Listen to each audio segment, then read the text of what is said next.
Hello, everyone.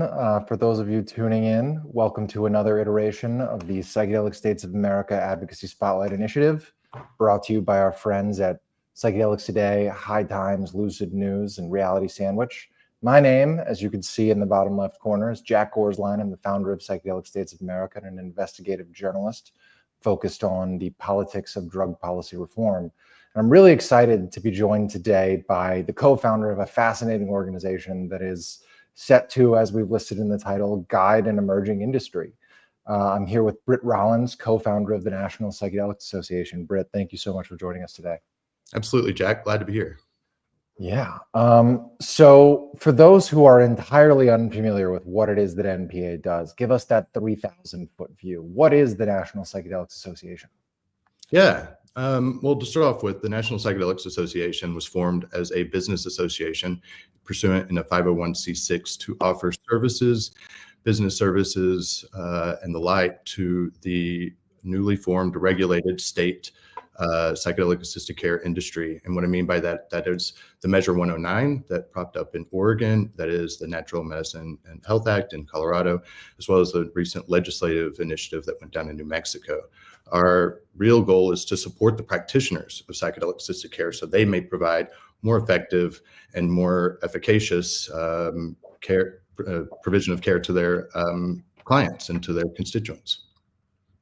Very legal, technical terms there. And so just to zoom in a little bit closer, can you give those who might not be familiar an understanding of what the difference between a 501c6 nonprofit is and, say, your run-of-the-mill 501c3?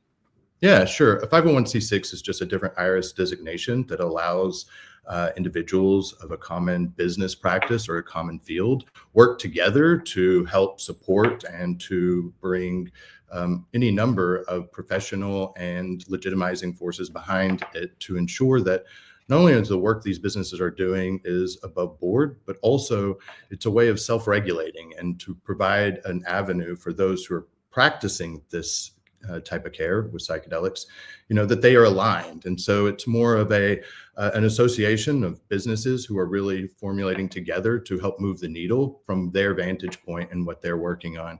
And our real goal here, though, is not just to protect the businesses, the small businesses, the facilitators, the service centers, but the end result of that being a better outcomes, a safer, regulated environment for receiving psychedelic assisted care. So in other words, a trade association of sorts. Absolutely. You could call it that. Professional association, if you will. Very cool. Psychedelic Trade Association has a nice ring to it. So let's get into the origin story of NPA. What was the critical gap that you and your co-founders saw in this emerging psychedelics landscape that the NPA was specifically created to fill? And how does that differ from other organizations like a MAPS, Multidisciplinary Association for Psychedelic Sciences, if those aren't, for those who aren't familiar, and other research-focused groups? Yeah, before I answer your question, I actually want to take a little time for disclosure. I think it's really important that people know all the different hats that I do wear in this space. So I am the co-founder and board chair of the National Psychedelics Association. I also am the mental health subcommittee lead on the adjunct committee at the Educational Foundation of America. That is a nonprofit philanthropic org in which we provide grants and monies to 501c3 nonprofits for the provision of their work and to ensure that they have funds needed to do the work that they're doing on the ground. So I work in the capacity as a philanthropic donor under the EFA. I also am a patient advocacy advisor for Otsuka Pharmaceuticals, working with them to understand better ways to provide patient advocacy as they look to bring these products to market. And then I'm also working on Integro. It's an integration app that will help extend the benefits of these types of modalities as people go from having these experiential medicines and trying to take it back into their everyday life. Integration's key. And so I'm also working with a group to bring that to market. So just full disclosure, I wear a lot of hats, and knowing that's NPA, I just want to make sure everybody understood where my head's at and where I'm coming from. Yeah, go ahead. Just to say, so appreciate the willingness to be transparent. There are, certainly no shortage of power players with, fingers in different areas of this industry, and the upfront transparency, all of the different things you're involved in is refreshing as an interviewer. So thank you. So now on to the question. Yeah, no. So you'd asked what was the crucial gap and where did we see and where did we feel that we would be able to help support this field, I think was your question. Yes, sir. And at the end of the day, I think as a trade association, as we just discussed, what we're really trying to do is lower the end cost of psychedelic assisted care, but we're not doing it downstream at the individual level. What we're really looking at is upstream. How do we lower the cost of business services without undermining the individuals and the need to earn a living wage as, say, a facilitator or a service owner? And so that's a really delicate balance. But we felt that as a business association, professional trade association, what have you, that we had the opportunity to go in and to help lower costs across the board, thus hopefully helping lower the costs for the provision of this care so it is more accessible and more affordable. What that means is we've gone through looking at previous iterations of similar markets, so say cannabis, and understanding that as these come to fruition, it is still dealing with the Schedule I drug. And what that means is a lot of the business services that would typically go into a startup or a new type of organization, if those are even available, they have tacked on kind of a compliance and or risk fee. And so all of the different types of things that you would need, a bank account, merchant services like the ability to take debit cards, these things are severely outpriced compared to other industries that are not dealing with Schedule I drugs. So what we went in with was the premise that there are already a lot of areas in which we could make a big difference in lowering the cost on the providers, such that way there's a lower cost for the end recipient. And so what we felt there was this real opportunity to not only help bring in these services, but help educate those banks to merchant services, payroll folks, help them understand what this is. So that way, not only would they provide services to this space, but they would do so hopefully at a lower cost once they really understood the risk involved. And so what we saw was this need to support the small guy, the individual player, as well as the entirety of the space by coming in and doing the things that the individual practitioners don't have time to do. They don't have time to sit with the chief compliance officer at a bank and try to understand the regulatory and ins and outs of this space. And so we took it on as a way that we could really support, was doing a lot of that legwork and providing a membership base, these types of benefits like reduced fee services, so that way they can provide care at a much more affordable cost. So I'm curious, as a follow-up, what does sitting down with the chief compliance officer at a bank, say in Colorado, where you guys have had some new clients enter the fold recently, what does that conversation look like? What are some of the talking points when you're laying it out to somebody at a hollowed financial institution that doesn't really understand why they should be in business with a psychedelic company? Yeah. Well, it's all about risk, right? And I think it's understanding what the risk is and where the risk lies and to what end the risk is real or perceived, and where we can help them understand the nuance of these new modalities of care, and helping them understand when we look at things that are happening in these markets. And when we look at the way even cannabis unfolded, there's just a lot of misinformation and there is a lot of misunderstanding. And so what it really looks like is just back to basics, right? What is psilocybin, right? What is psilocybin assisted care? What does that look like? Unlike cannabis, this isn't a consumer packaged good industry. This is a service industry, right? And so this takes a different taste to it than what we've seen in cannabis. And so helping them understand it's not about buying a branded product and taking it home and doing it on the weekend. This is really about going through a process to be screened, to go through preparation, to spend 8 to 10 hours in a room with the facilitator as you're receiving the medicine, and then follow-up integration services. So helping them understand the full scope of what PAC is, psychedelic assisted care is, and really getting them to understand where their risks are. When they hear things like Schedule I substance, the immediate reaction is no, right? Yeah. But when they understand what is behind that and where they have an opportunity to participate, they were much more open to it. And we've had great success in those conversations. Now, mind you, they weren't a phone call that was, oh yeah, great, thank you, we're done. This took months and months and months of back and forth conversation. But what it showed us is there is this general appetite to support the space when you're showing folks how they can support the space and being really honest about that and transparent about what the risks and benefits are for not only the individual end user, but the people who are supporting it, like banks, like merchant services, et cetera.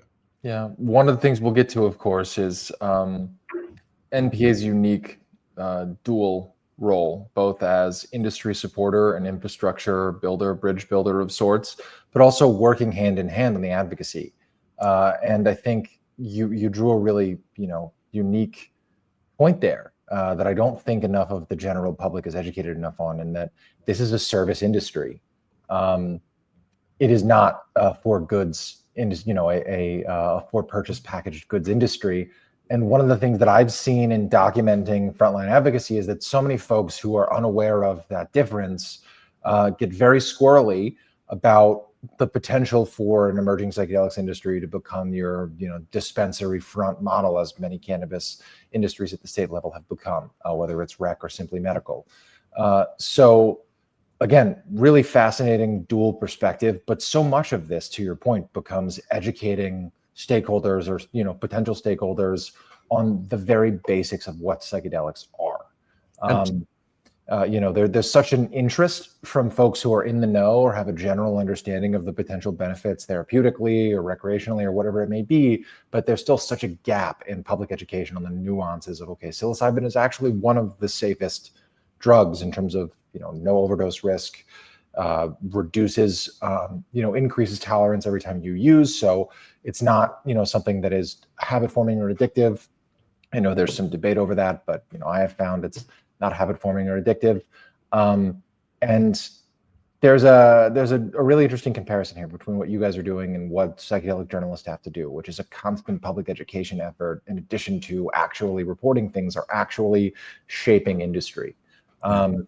So one thing I would add to that, though, is, and looking at this as kind of a service industry and looking at this as kind of a new modality of care, we did not design the NPA with just on a whim or through our own just machinations and ideas.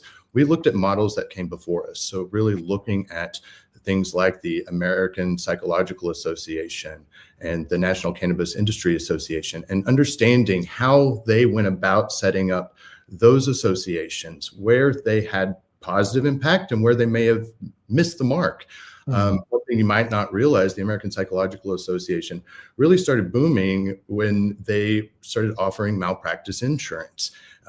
However, due to the time and the laws that were of the land, they weren't able to keep that after it became a very large part of their earnings, and they had to spin it off. And so one of the things that we're looking at is how do we take some of these really great ideas that have done by associations before and retool them for the time we're in now, so that way they are beneficial and they can provide for. And so what we're really doing is modeling this after other associations that have come before us, such that way we can do the most impact at the greatest good in the quickest amount of time possible. Yeah. So to that point, what would you say are, some of the shortcomings that you guys are looking to build on, say 2 or 3 strategic priorities that you're looking at addressing in some of those shortcomings from other comparable, organizations? Yeah.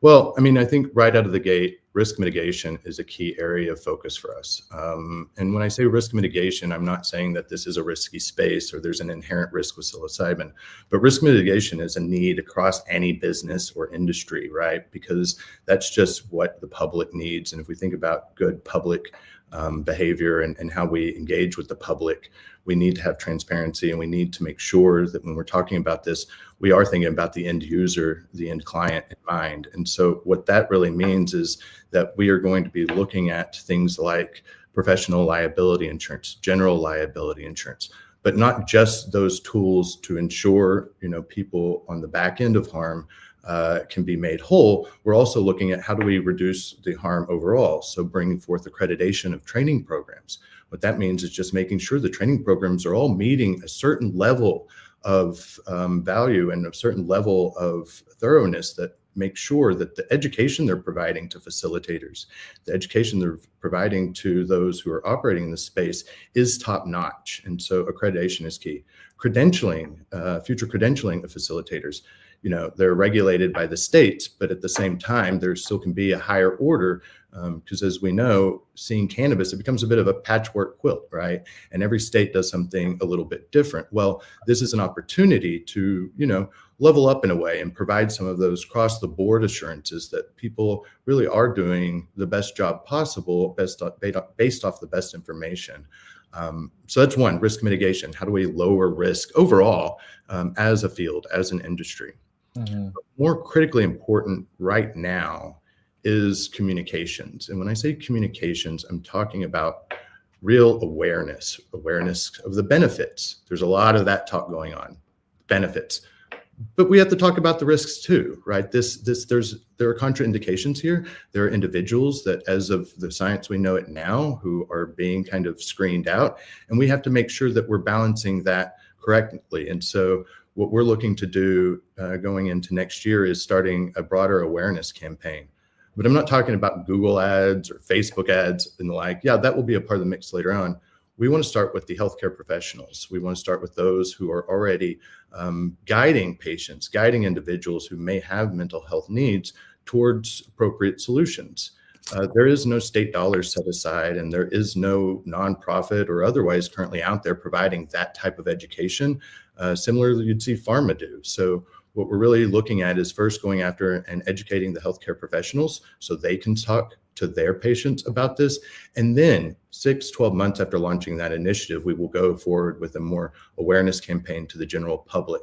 The idea being is that you don't drive somebody into a doctor's office and then have the doctor not be able to speak to the issue at hand. So we really have to educate those who the public holds in a high esteem when it regards their mental health or otherwise. Yeah, and it's one of the things that can be so frustrating when an individual is seeking psychedelic assisted care of some capacity is that so many medical professionals are not taught about any of this stuff in medical school. I know one of the things that really gets my Irish up in particular is the lack of awareness from many medical professionals that I've spoken to about our body's endocannabinoid system. Yeah, there's an entire regulatory system in our own bodies that cannabis directly links to and has been, regulating therapeutically and medicinally for thousands of years prior to the era of prohibition in the West. And yet in just 80 to 100 years time, we've completely erased medical professional knowledge of this vital part of our own bodies. And same goes with, how so many academic and research institutions here in the United States in particular are simply playing catch up in psychedelic scientific research. I was fortunate enough to do an interview a few days ago with one Zeus Thibodeau over at Maastricht University in the Netherlands. They have been leading the world in psychedelic science research for decades now. And his advice to me to pass on to, and folks will read about this soon, is that, give me 1 second here. His advice to me to pass on to researchers looking to enter the field is get out of the US, because you're not going to get the most informed version of the scope of science that exists if you're here. So bridging that gap from organizations like NPA seems to be of dire need. What are some of the organizations that you've thought about reaching out to? Are we talking about the APA? Are we talking about the American Medical Association? Or is it more of we're going into Colorado and meeting with those professional medical societies? Yeah, I think right now what we're going to focus on are the individual practitioners and the societies in the states in which these new kind of regulated environments have been put up, right? So that is Oregon, that's Colorado, in the future New Mexico. And starting there, I think, just with the nascent nature of this field and where we're at today and the resources available, what we really have to focus on is how do we look at this and ensure that we can make the most impact for the least amount of push available, right? Like we need the biggest impact for the lowest cost that we can make. And so that means starting on the ground where these are already available. But I'll have you know, it is important that we go outside of those states. And the reason why is we look at Oregon, and in the first year, around 70% of recipients came from out of state. Yeah. That's huge. That means that there is a huge need for these types of services. This is medical tourism at the bottom of it, in a way, not because it was designed to be so, but because it's perceived as so by the public, and they are treating it as such. And so it doesn't matter what we say. what doesn't matter what Measure 109 said or what any of the regulatory bodies say. If the public feels that this has medical value, they will treat it as such, and that's what we're seeing. Yeah, I think that's a really important thing to keep an eye on in New Mexico. I'm thrilled to hear that you guys are working with them. We started off this whole series interviewing the team that really led the way in legalizing psilocybin medical services in New Mexico, and Lord knows, with a lot of the influence that has descended, they could use all the help they could get in properly educating the public there and at large across the nation, because there will certainly be a lot of influx of medical tourism to New Mexico in the years ahead. Absolutely. I guess another follow-up question for you is, you mentioned, trying to drive costs down by getting ahead of it and working with facilitators and practices. We've seen a lot of complaints about the high cost of services in Oregon, but also a really concerted effort by industry stakeholders in Oregon to bring those costs down. I want to highlight Sam Chapman, formerly of the Healing Advocacy Fund, and now I believe with the Institute for Psychedelic Policy Institute. Apologies, Sam, if I goofed that up a bit. But he's, put out some really interesting commentary recently that there's evidence that the cost of services in Oregon is coming down. How, has NPA played a role, especially having gotten started with the emerging industry in Oregon? And do you see that same timeline for cost of services going down, speeding up in Colorado now that, they've rolled out their program? Yeah, I mean, it's interesting, right? I think that there's so much that go into these costs that we have to be cognizant of all of the components, and that we can't just demand costs go lower, because there is a side effect to that. There is a knock-on effect of that. And that means that as we drive the costs down and we start to say, well, this must be lower, we have to look to those who are providing the care and ensuring that they are receiving a living wage, that they are able to make the ends meet. Because one way of introducing risk is forcing people to live off of accepting clients who may otherwise not be ready for this type of care. But the idea of just getting a paycheck is so imperative to their well-being that they may overlook some risk. I'm not saying that happens, but you could totally see how that situation could be bred in an instant where we're forcing the cost of the provider to lower. We're forcing them to give up some of their wage in order to meet this need. And then we'll have an imbalance of safety and an imbalance of what I would like to see is more of this, providing on both ends and ensuring, yes, that the cost is as low as it can go, but we're not putting the facilitators or the service centers in a precarious position to either work outside of what is seen as safe or appropriate, and also making sure that, that we're not treating the facilitators, those who are of the healing arts and are really trying to make good in this world. We don't want to undermine them either as individuals. And so there's a balance there. Well said. And we've seen market contractions in Oregon. A lot of centers have closed because, the model as established, as a lot of groups came in and tried to scale, was not sustainable. Whether it's to be able to pay employees living wages or navigating complex zoning restrictions. I know that the folks at the Synthesis Institute, based in the Netherlands, but tried to open up shop in Oregon and ran into real issues with zoning, given that they were, I believe, in an unincorporated area. So it sounds like NPA could play a key role in helping newcomers to the market stand up and actually get started. Another factor I think worth highlighting is the Walmart effect. Right? Walmart has long come into rural areas, kept costs really low, and made it really hard for local and regional grocers to compete. And that's driven a lot of them out of business. And as soon as they're gone, Walmart jacks up a lot of the prices. Not that Walmart isn't arguably the most affordable grocery store in America in a lot of places, but that has real issues for equity and access to market profitability for competitors when an outside larger business comes in and can do that when so many others can't keep up. And I don't think that there's a comparable organization for regional and local grocery stores that can combat those issues in the way that NPA might be able to in some of these emerging state markets. So moving on, can you share an example? We talked about a few of them here, but of a current legislative or regulatory challenge, say in Colorado, where you guys have just inked a couple of your, I believe, at least one of your first clients in that state level market or trade association members, if you will, that you all are working to address? And what would you define success looking like in that kind of an effort? Yeah. So, You already spoke with Catherine Tucker, who is one of my colleagues at the National Psychedelics Association. And I know she's talked to you a little bit about our work with Right to Try and rescheduling of psilocybin at the DEA. We are supporting her work there as the fiscal sponsor of that work, and also looking at other areas in which we can support those in end of life with palliative or hospice care needs who may benefit from this. When it comes to advocacy, knowing that dollars are tight right now, and there aren't a lot of large philanthropic donors who are doing consistent support of this space, in some ways. What we're trying to do is focus on those who could most benefit. And as a group, we felt those facing end-of-life needs really could be the ones that benefit most from psychedelic assisted care. They have a very short time period, a great need, and we already know that this alleviates a lot of the depression and other anxieties associated with end-of-life issues. And so a lot of our advocacy to date has been to look at kind of the cut curb effect and looking at end-of-life patients as those that if we look at those most aggrieved by a situation or an institution and we solve it for them, it benefits everybody else.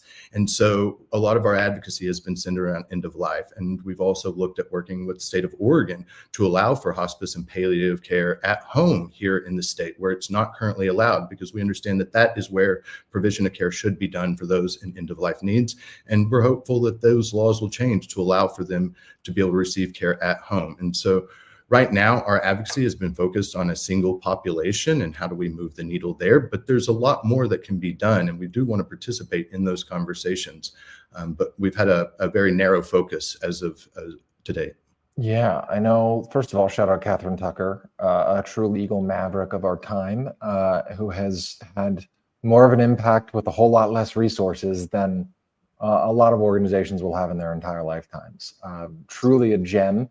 And for those unfamiliar, the Right to Try Act is, I believe, a 2018 piece of legislation signed into law under current President Donald Trump's first term that essentially says, hey, if there's an experimental treatment that the FDA has designated as, a breakthrough therapy of sorts, which psilocybin and I believe MDMA has also, then they can try that. So long as it's not a Schedule I substance. So the idea behind this rescheduling effort of psilocybin is if it is successfully rescheduled to a Schedule II or Schedule III or whatever it may be. I know the petition that Catherine has led the charge on is specifically Schedule II.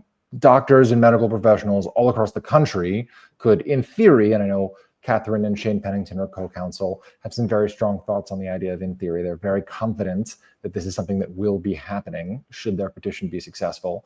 But if it is, then medical professionals across the country could provide psilocybin-assisted therapy and other related, services. So do you envision in the theoretical event that happens, that NPA could rapidly support medical professionals in states outside of the state level industry of Oregon, New Mexico, and Colorado? Yeah, we're definitely looking into that. I mean, I think we have to look at pathways to access and understand there's an entire continuum of those. And, a lot of organizations, especially in a nascent industry like this, take the kitchen sink approach of we can do it all and we should be able to do it all for all people. And I think that is well intended, but a bit misguided. And I think where we're really trying to focus right now are what are those pathways to care that do not have the infrastructure of trade associations, of business services, of general awareness, and how do we support those pathways as opposed to when it becomes medicalized and it is available through, the FDA in the future and other avenues that are clearly medical. Those will fall under the purview of the APAs, right? Those will fall under the current institutions. I'm not saying that we don't need to play alongside those, but I do want to recognize that there is a need to recraft, but there's also not a need to recognize there are some areas that we just can't cover everything. And so really we're focused now on specifically those working in state markets. And then as it becomes available, whether that's through FDA approval or change in regulation, we'll look to see to what end do we need to move into a greater type of footprint as to whom we're serving, or to stay right where we're at because somebody has already got it handled.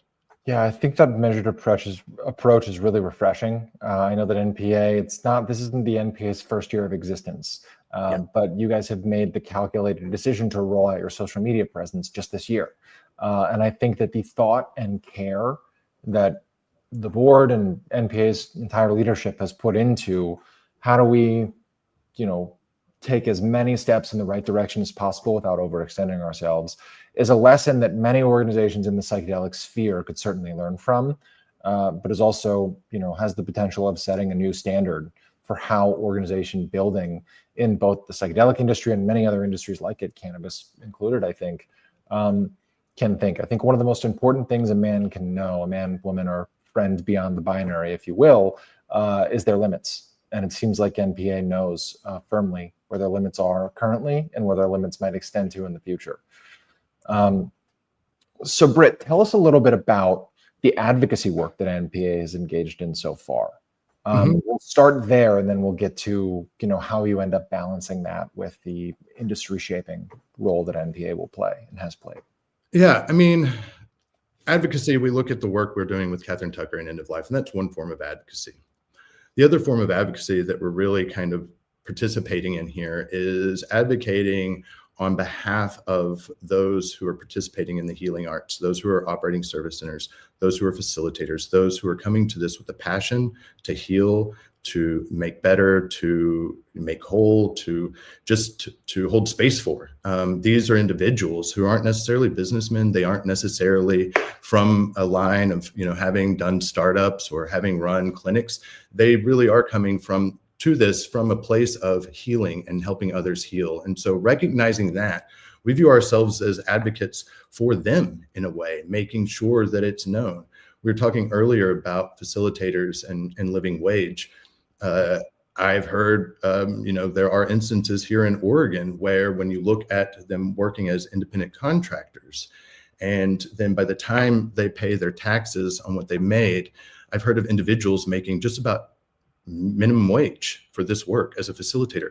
And you have to understand I understand there's a lot of jobs out there that are minimum wage, but the intensity to which an individual must hold space and an individual's trauma, those 8 hours are very intense. It's not something you can do day in, day out, every day. And if you're doing that at minimum wage, the burnout rate is going to be atrocious. And so we really have to understand this is a balance, and we want costs to be lower, but not at the expense of burning out those who are providing it.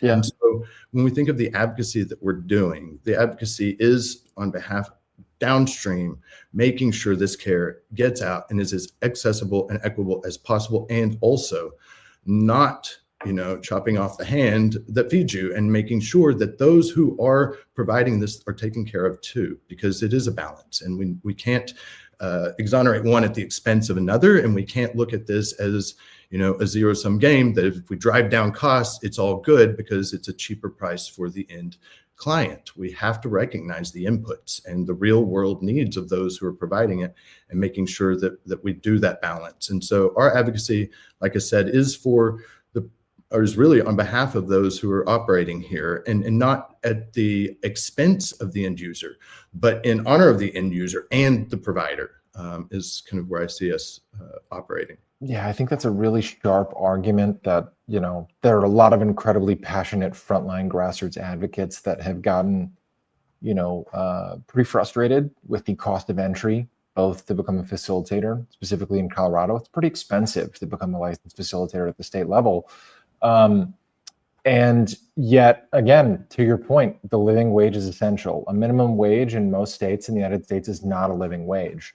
And yet the emotional toll that working with folks in these spaces, it's of course something that many of these guides and mental health professionals that enter the psychedelic sphere are aware of, what that toll will be.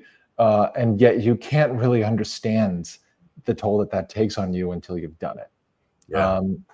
And so, I so appreciate the commitment to fighting for a living wage for these, practitioners. What does that actually look like in practice, though? We mentioned earlier that you guys have inked some new members in Colorado.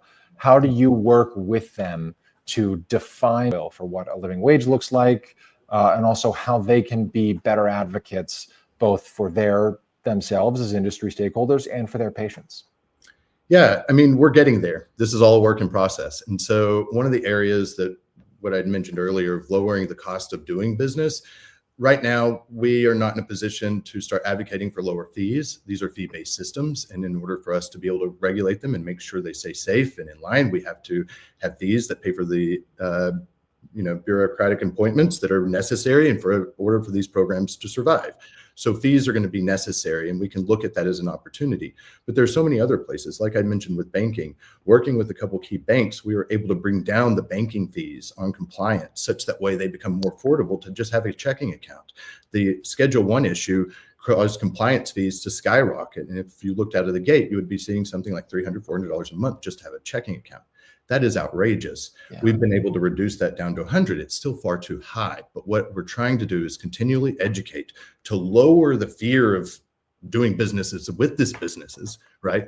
The fear of doing business with someone who's providing psychedelic assisted care using a Schedule 1 drug. We need to educate those solution providers such that way the cost of doing business is lower.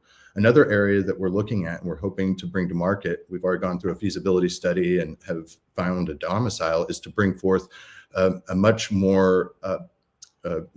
better coverage at a much lower premium, general liability and professional liability insurance for facilitators and for service centers. And what I mean by lower cost, right now, a service center may pay anywhere from $10,000 to $12,000 for their insurance, and that even has exemptions for the provision of Schedule 1 substances.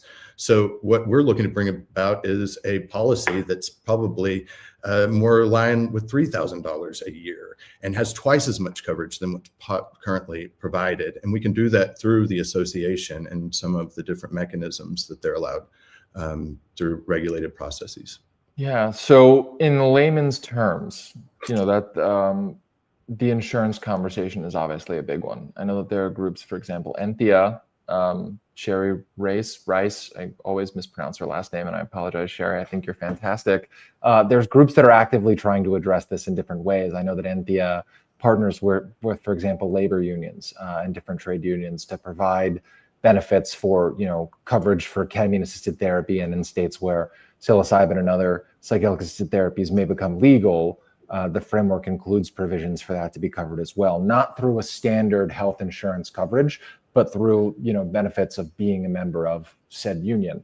How does NPA's approach to insurance for these businesses differ from that of providing insurance for the coverage for an individual consumer of these services? Yeah, big fan of Sherry, big fan of Enthea, big fan of looking at alternative ways to bring things like insurance to market, or ways of finding lower cost provision of care through these things.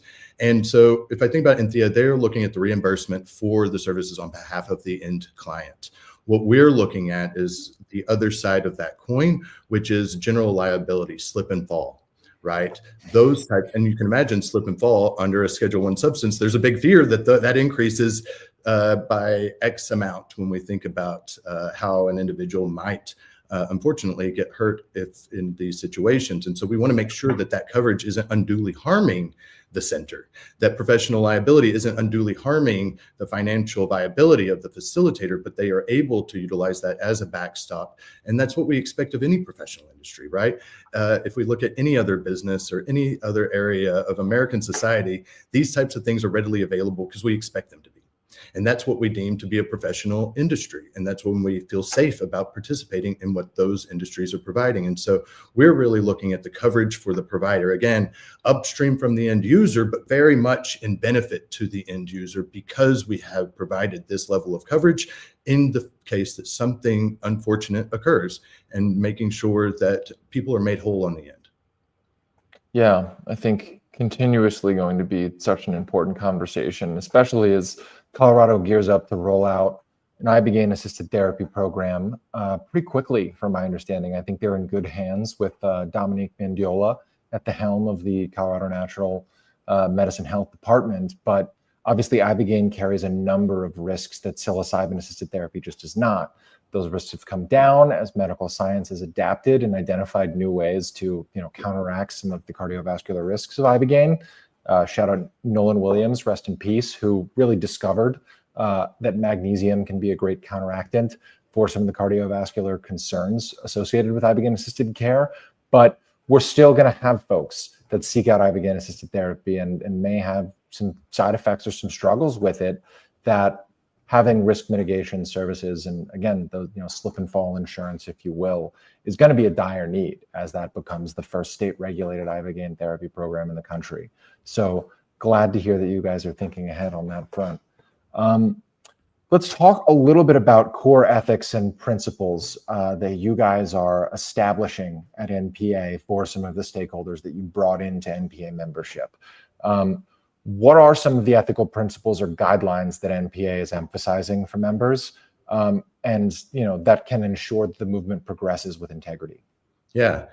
Integrity, that's a really important word. And I think it can be loaded, but it really is, how are we moving forward with honesty, transparency, and an open mind as to not knowing all the answers, but being secure in taking those steps forward where we lack them, but being honest about what we know and don't know.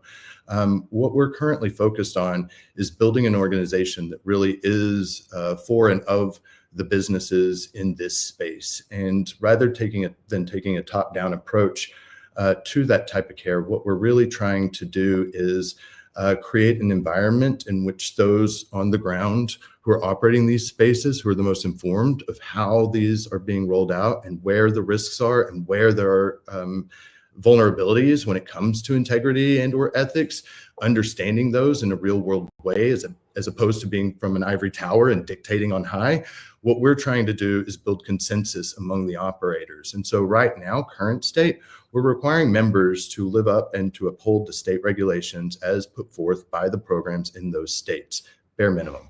But that's because we're still not at a capacity point where I would say that we have enough of a constituency to really start looking at the future state. And that's where, as I said earlier, cannabis patchwork of regulations and approaches from state to state. This is our opportunity, because it's a service industry, to raise the floor across the states based on what we're seeing on the ground.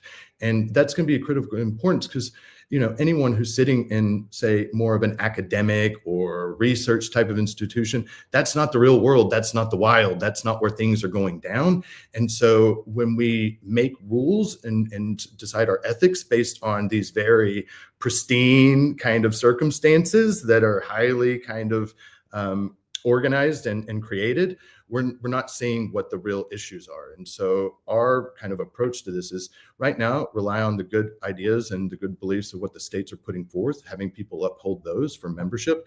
And as we move forward, start to recognize, as the members populate the board of NPA and start to really run the organization as you would see in any other trade association, start to make those across the board based on the collective consensus of those operating in these spaces. And so, yeah, really right now focused on delivering, great products that makes their business and their business lives and running their operations easier. In the future state, not reliant on our own beliefs, but really democratizing it across the businesses and individuals operating this space to really self-regulate and to determine from what they see day to day across the board, where do we need to double down on further, rules? Where do we need to double down on codes of ethics or anything of that nature, and not issuing it from Britt's perspective or necessarily NPA as an organization's perspective, but the people, the collective that makes up NPA and that make up this field and these businesses. Yeah, there's definitely merit to a top-down approach of sorts at times, especially with an industry like this that's emerging, already valued at, I think, $25 billion globally, the legal psychedelic industry. I'm aware of North Star Group. I think they do a really phenomenal job of setting some of those top-down standards and getting groups to commit, pledging to ethical business conduct. We saw, at least I think, in my opinion, the failings of the ESG movement in the corporate world across any number of industries that led to a lot of greenwashing, a lot of claims of carbon credits being this thing that's offsetting negative impacts on climate change, that ultimately just ends up being an excuse and an applause line to continue to do things that are harmful to the climate. So to see that there are groups that are actively working to help kind of corral and enforce the standards that states themselves are putting forth, but also groups that are looking forward and saying, how do we get ahead of some of the problems that other industries have had to play catch up to establish ethical business standards on the corporate level, and in so many instances, unfortunately, have failed to hold account. Do you see the efforts the NPA is doing on the ground as playing a tandem role with an organization like a North Star per se? Definitely would like to. I mean, I definitely have had great respect for North Star, and even the pledge that they put out so many years ago, originally as the foray into helping align businesses around integrity and codes of ethics and really best business practices. And I think that's amazing. And I think that's super important, and that will have a very great value in moving this forward in a positive way. I also understand that it's one thing for a business at any one time to claim or pledge something. And as the economics of times regulations change, so do their practices. And so I think sometimes that's a point in time. Where we sit today and where we plan to be in the future is if we're bringing forward things like really low cost, high quality insurance, we're bringing forth things like really effective pricing on banking and other types of enterprise services. And in order to stay in business, you really need access to these types of products. Then you need to participate and take part in these types of business behaviors. Otherwise, you will no longer get access to those types of business needs. And so you'll pay a premium going outside the NPA because you won't have someone like us negotiating that on your behalf. And so it's both a carrot and a stick. And I think that may sound like an unfortunate way to go, but I think when we think about how quickly the times change and we look at things like ESG and DEI and how quickly Target or otherwise can snap back from what seemed to be the biggest promise they made in years and do so very quickly, we have to understand that there have to be some level of teeth when it comes to asking organizations and individuals, especially as they start to grow and as especially we start to see, different large entities form, we need to be cognizant of that. And so there has to be reason to behave. There has to be a reason that they stick to what they originally agreed to. And that's our hope, is that we'll be able, build up the services, have them understand the value of those, but understand that value is predicated on that you're behaving in the best behavior as set forth by the rest of your peers. Bingo. I think that's a really, really important point. I think a real world example of a cannabis company, for example, changing their tune, Curaleaf, corporate cannabis titan that has drawn the ire of many a grassroots advocate in many a state, recently sued the state of New Jersey, challenging labor laws so that they can, in theory, pay their staff less and have less stringent requirements for taking care of their employees in a meaningful and substantive way. So we are seeing, even beyond the examples of Target and others that folks may be aware of, companies in some of these other emerging industries really changing their tune when business gets tough. The New Jersey cannabis industry has flourished. There's been a really great attempt at from a regulator standpoint, to enact ethical, standards for those companies from the top down, from those state regulations. And yet still a company that has vast amounts of wealth can challenge that at the state Supreme Court and potentially win, depending on the judges that are sitting at that level. And I think that's a story for folks in the psychedelics industry to continue to keep an eye on. Britt, you've had a really fascinating background prior to your work with NPA. Can you tell us a little bit about your psychedelic origin story, if you will, and some of the professional experiences that have led you to undertake this massive industry shaping effort with NPA? Yeah. So I was not an advocate early on in my career. That's not necessarily where I cut my teeth, although I have a great passion for advocacy and the work that we're doing. I spent about 20 years in the pharmaceutical advertising and branding communications industry working on psychotropic medications. So those are medications to treat things like schizophrenia or bipolar disorder, treatment-resistant depression, anxiety, the like. I've worked on those, extending those brands here in the US and the EU, and had quite a successful career at it, helping people understand different disease states, helping people understand the benefits of pharmaceutical products and really helping educate populaces on pharmaceuticals, and very successful in that endeavor. However, personally, I have actually been also, during the time of pushing those meds here in the EU and helping make the public aware of them, was also someone who was receiving those same medications. And personally, they weren't working for me.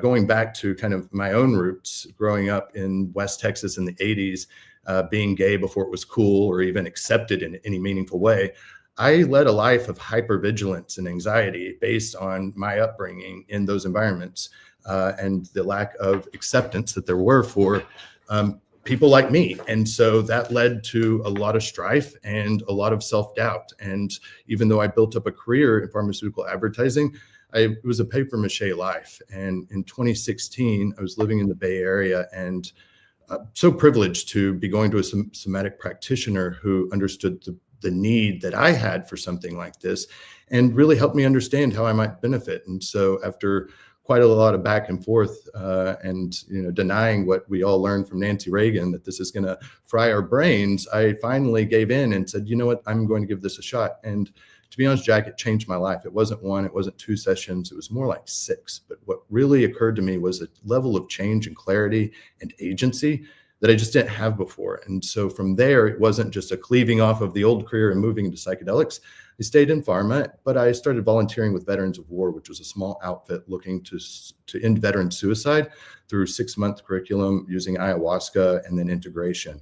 And seeing not only my own ability to achieve agency and a better way of living through this type of work, I saw that also in the veterans we served, and that was huge. That was a very big thing for me. And as I moved on and served on the board of that organization, I realized that my skills, my services, and my talents might be best served by really doubling down and going into this. And in 2020, that's when I got to meet Chris Olson, the co-founder of National Psychedelics Association, and we began germinating the idea. But it was never from the outset that I was like, a drug advocate or anything of that like. It was my own personal need to heal and to find wholeness that led me here. I think it's so important that folks who are working at the highest level have some sort of experiential understanding of how these modalities work differently than your standard pharmaceutical treatments. And I think, the more that I think about how much you guys are focused on that risk mitigation, one of the big complaints that many folks have about the pharmaceutical industry is that while there are efforts to educate the public on benefits, and there are, in very small text at the bottom of some of the television ads, out of what the risks might, exactly, that risks are often downplayed. We've seen that literally create a crisis, the opioid crisis. That is one of the things that now psychedelics are being heralded as a potential treatment to the national scourge of the opioid crisis. From your vantage point, having worked on both sides of this, how do you think that even beyond NPA, that stakeholders interested in doing work in and around what NPA is trying to do and educate the public can better convey potential risks while also properly highlighting and accentuating the benefits of expanding healthcare access to psychedelic care? Yeah, radical transparency. I think we just have to be transparent. And I think that means that we're honest and we're upfront, and it's not about glazing over the benefits and talking about that and giving that all of the forefront news, but really acknowledging and meeting the risks where they are and talking openly and honestly about those in every conversation, right? There needs to be that level of dialogue that gets to it. And you're correct, my time in pharma, and this is never to say that the pharmaceutical or the pharmacopoeia currently available to us is not good. It is. It's healing a lot of people. And also there's a lot of people that it just doesn't work for. And so in that world, we have to understand that those who it hasn't worked for have probably felt burned, right, by some of the promotion of the benefits without understanding the risks or the lack of efficacy that might happen to any one individual. And so if we really want people to get the benefit of this, we have to be upfront about this. And as an association, we're not here to sell a pill or even psilocybin. We really are here to support the practitioners, but also to educate the space, because the miseducation and the misunderstanding is where we're going to fall down every time. And that's both on our part and on the part of the general public, of the professional public, and everybody in between. So radical transparency and just really being level set. There's nothing wrong with admitting to the risk if when we know the benefit is true. We have to be honest about it, though. Yeah, no, well said. To that point, who do you think are some of the most difficult potential stakeholders to reach with that kind of information? We talked about the process of educating a banker or a financial institution on what psilocybin really is and why it's not really that scary to provide banking services to some of these industries, especially with NPA in tow. Do you view it as, for example, psychiatric associations? Do you view it as, the prohibitionist lobby, of course, which will likely be pushing back on any legalization efforts in states adjacent to Colorado, Oregon, New Mexico, et cetera? Who are the hardest folks to reach? Yeah, I mean, the hardest folks to reach aren't necessarily the ones that we need to reach, because I think there are people that will have their heads in the sands, and it'll have to take time and just, atrophy of that will in order to break through. And that's fine. I think we have to think about who is most important that we have to educate. And to me, yes, we have to educate the bankers, and yes, we have to educate the folks issuing and allowing for credit cards on the credit rails and things like that. That's super important. But at the end of the day, we really do need to educate those in the professional communities, and also not necessarily, yes, the general public, but more importantly, the public who is in need of things like psychedelic assisted care, because I think they are the ones that deserve the most outrageous, transparent honesty we can provide. Because usually when someone is in that spiral of seeking help and not receiving adequate care, they're the most vulnerable, and they're the ones that are most risk of finding harm, because they'll try anything to meet their need of where they're at. We think of Maslow's hierarchy of needs. People are going to do what they need to do to find shelter, to find help, to find these things. And we need to support them in that and provide them the honesty and the truth of both the good and the bad. So that way they're able to get what they need, because obviously they've been deserved at some point. Yeah. I love a good Maslow reference on a Tuesday afternoon. Why not, right? Britt, we're coming up on time here. There's a few more questions I want to get to, so we may run a little bit over an hour, and I think that's okay. I'm known to ramble. Beyond legislative victories, how do you measure the ultimate success of this so-called psychedelic renaissance? It's not a term I love, but it's a term we use, especially when it comes to public health and societal impact. Yeah, public health. I think we look at public health data. I think that is what's going to see, and that's what we need to see in order for us to understand that this has been successful. I look at the states that have brought on the ballot measures or the legislative measures, and the ones that have actually followed through. So Oregon, Colorado, now New Mexico. Then we look at the public health data, whether it's on alcohol use disorder, substance use disorder, just opioid use, and just mental health data. And we look at the cross section of those states and where they sit on those rankings, and they're pretty close to the bottom, unfortunately. So what does that tell us? These states are taking upon themselves to heal themselves and their communities in any way they can. Yeah. What that means is that the data that we follow should be public health. I do care about individual adverse events, and I do care about like what happens at the individual, but really what these programs are being set up to do is improve public health. And that's how we should view this. That's the litmus test for which we should measure whether or not we're doing a good job. Have we changed those metrics? Yeah. I think one of the misleading statistics that often gets thrown around by prohibitionists in particular is increase in 911 calls related to psychedelic experiences.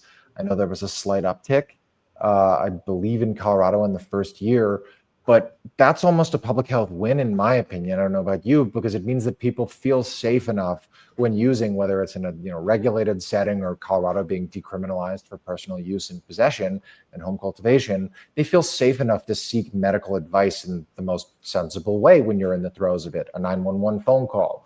And even if that doesn't result in hospitalization, it means that somebody sought out care and didn't feel like they'd get in trouble. Yeah. So what would happen if they didn't call the ambulatory services, emergency service? Where would we be if they didn't? And that's another constituency that we should always acknowledge. Emergency responders are another great group to educate, because we need people to feel comfortable, especially in deregulated personal use environments, to feel comfortable to rely on the civic services that are available to them in any other distressing situation. And they're being made to them on these as well, such that way we miss those type of really catastrophic events that happen when somebody doesn't feel comfortable calling for ambulatory care, that don't feel comfortable calling for emergency care, and then something very negative happens. So I agree with you there. I think that is a good thing. And we need to educate the health responders. So when they do show up, they're providing the type of service in that situation that is most needed by the individual who is distressed under psychedelics. Yeah. And we have great organizations that have provided for a good while now. A Go Between, the Fireside Project comes to mind. It's just really the gold standard for providing psychedelic assisted therapeutic assistance of sorts. And even if somebody's using recreationally, you can call up their hotline, or now they've got this great trip check service where you can schedule somebody to call you in the throes of a trip to make sure you're okay. But first responders, also having experienced so much trauma on a daily basis themselves, could both stand to be educated for their own potential use. But also, there's nothing more, there are few things more traumatizing than being judged by a medical professional for the way that you sought to improve your life. Two more questions for you, Britt, and then I'll let you go. In 5 to 10 years, we'll close with that one. Actually, there's been a lot of talk recently of large organizations with influential donor bases. One that comes to mind is the Psychedelic Science Funders Collaborative, that are actively attempting to shape this emerging industry. Some have argued that groups like that are doing it for any number of personal reasons or financially invested reasons. NPA seems to be the kind of organization that can shape these kinds of emerging industries for the most equitable and accessible reasons possible. How does NPA differ from a philanthropic-minded organization like the Psychedelic Science Funders Collaborative? And what would you say to donors who are looking to diversify where they're putting money towards as to why they should support NPA?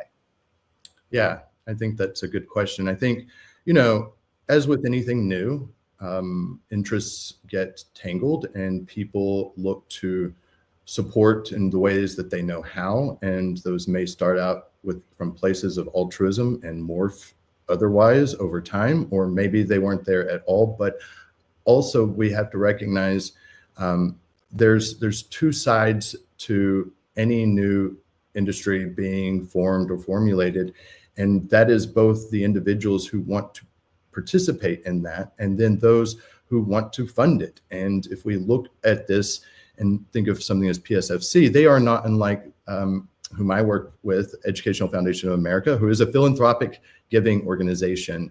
I think EFA is more of a true grant-making philanthropic org than, say, PSFC is, as they are a collection of donors. In full disclosure, EFA is, and by proxy, then I am associated with PSFC as a group that provides nonprofit philanthropies education on where the opportunities are to give. We do not necessarily give through PSFC and have not given through PSFC, but we do attend and have heard some of their outputs and some of their kind of roadmaps and whatnot. But when I look at NPA specifically, as you asked the question, as it relates to a group like PSFC, NPA really is a boots on the ground operation that is looking and executing on supporting this space.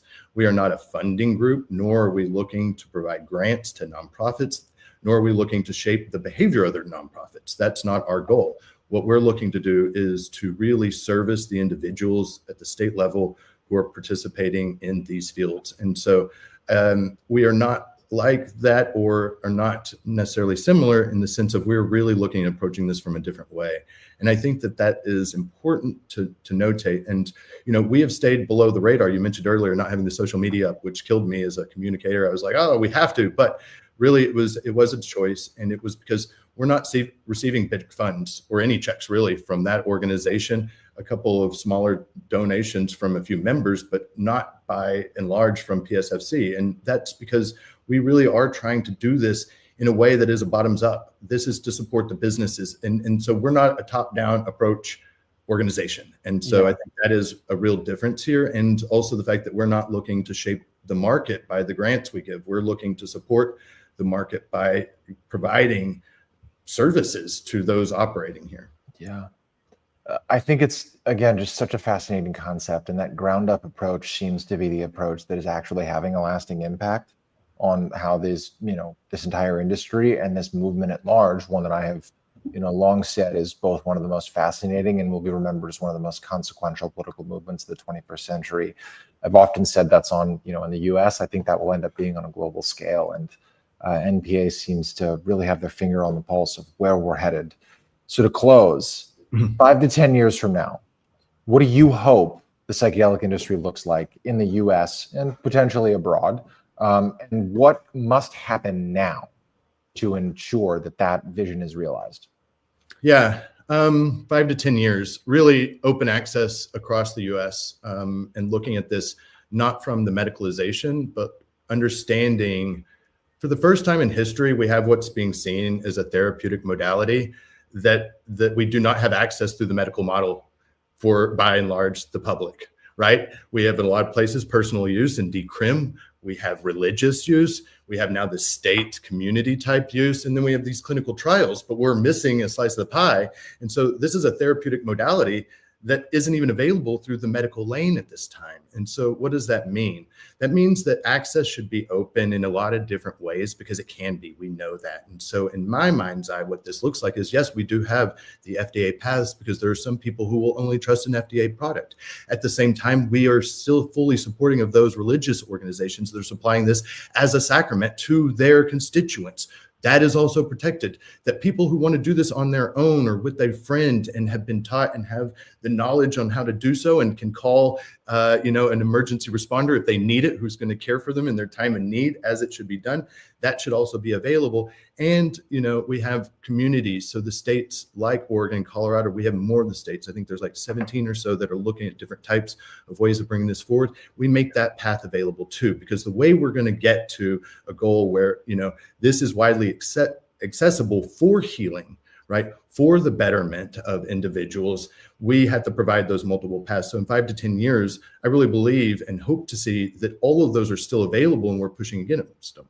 What we have to do right now to ensure that, in my mind's eye, is continue this truth, this transparent, this honest conversation about the risks and the benefits. Because as soon as we start to overplay or underplay either of those, we'll start to see us chopping off those access points under the guise of keeping people safe, but not recognizing the historic significance of we didn't need the medical model to begin with to deliver these cares in so many avenues across millennia. And so I think that if we want to see all these access points open, we have to be honest about these things, and we have to be very forthright that people can heal in different ways, and also that they need to be allowed to have these access points. And that's going to take education, truthfulness, and the like. A measured and thoughtful answer as always. Britt, it has been an absolute pleasure. I so appreciate your perspective and your candor. Where can folks find out more about NPA? Yeah, it's www.yournpa.org, yournpa.org. And that's our website. We also have a social media presence on LinkedIn and Instagram. So check us out and take a look. I believe our donate button is up there too, if you feel the need or would like to donate to the organization. We're super appreciative. And Jack, I really appreciate this time with you. This has been amazing. And as always, a great conversation. Yes, sir. This has been another edition of the Psychedelic States of America Advocacy Spotlight Initiative, this time with Britt Rollins, co-founder of the National Psychedelics Association. Britt, hang around in the lobby for just a few minutes and we'll wrap. I'll close with some thoughts. Thank you to the 104 folks strong that have joined us live today.